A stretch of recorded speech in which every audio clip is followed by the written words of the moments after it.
I grew up in Sheridan, Wyoming, 16,000 people, small town, cops like crazy in your face, not allowing you to do anything, you know. I was just telling a story about this over there on the table, and it was nice, but no, it's small town, dirt run-ups to handrails, you know. Didn't skate any park for the first 5 years of skating, so but I had a lot of good friends, you know. You skate in those small towns, it kind of builds you up, you know. You get those roots, so stuck with it.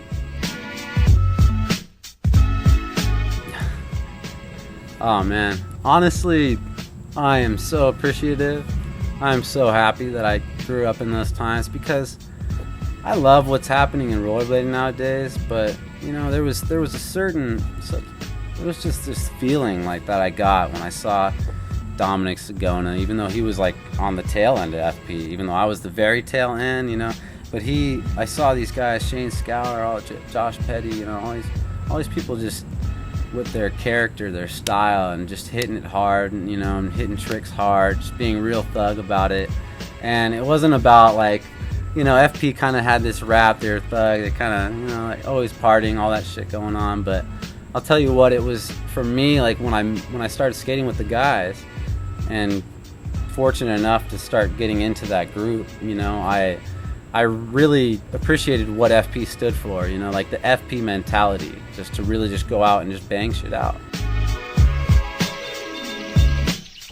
Honestly, that's simple. Main motivations to skate is just the sheer fact that, for one, it keeps me healthy. As much as it hurts my body, you know, it's the mentality of getting out there and doing something that is going to push me, like, to better myself. I mean, nobody's there to tell me to, you know, put on my skates and go kill myself.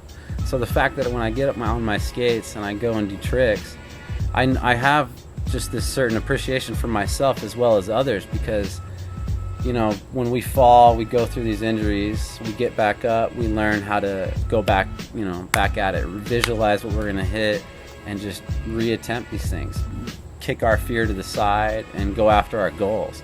So like when I don't, like recently being injured and I didn't have skating, it was eating away at my character, because I wasn't allowed to overcome obstacles that I was used to on a day-to-day.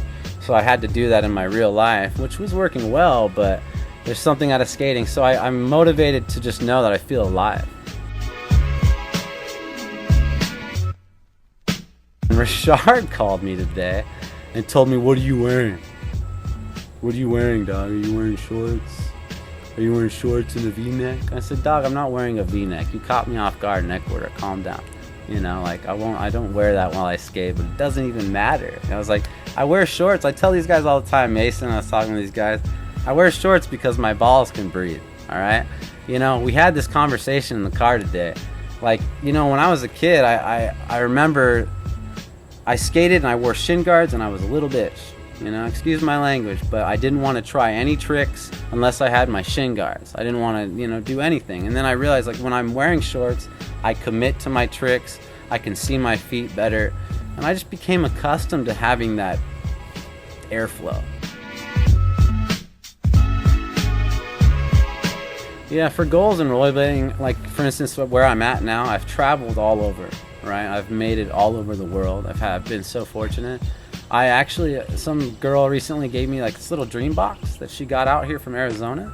She's like, "Hey, you gotta put a dream in this box." And what it does is you wake up every morning, you look at this thing, and you remind yourself of what it is you want, whatever it is you want. And randomly, and to share this with you guys, I actually put into that box that I wanted to take myself back to the top of rollerblading, and to be appreciated by not only my peers, but those who are now coming up in the sport. And also to solidify what it is I know, my business skills, and to getting to a point where I can possibly, and I would love to, own my own company.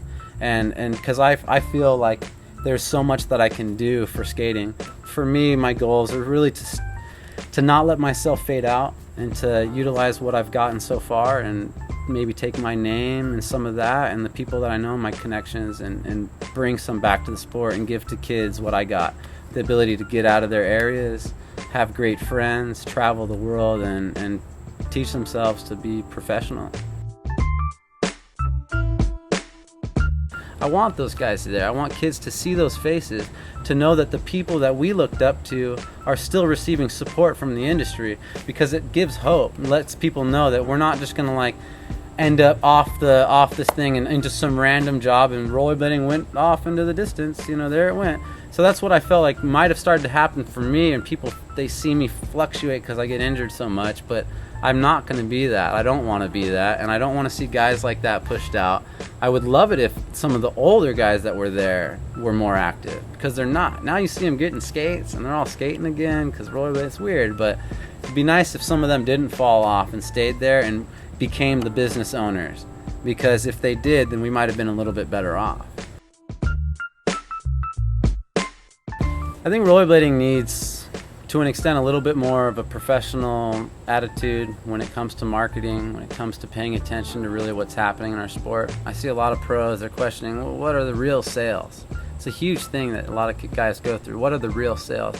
It'd be nice if, I don't want to spoil what I'm going to try to bring to the sport, but I'd like to see managers handling the skaters and not only feeding their talents to the outside world, but making sure that the marketing and the representation and things like that are done for these skaters.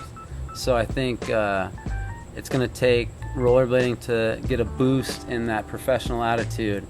There's a lifestyle, there's all different genres of style. Now I think we need to get the right minds involved to start promoting this properly and expose us to the outside, so that we can start to get outside sponsorship, bring in some real funding that maybe gives us enough money to live off in a better sense, and gives more opportunities for more kids. Because if there's one thing I believe in, it's everybody in rollerblading deserves more. This is Demetrios George, and you're watching Me on the Spot.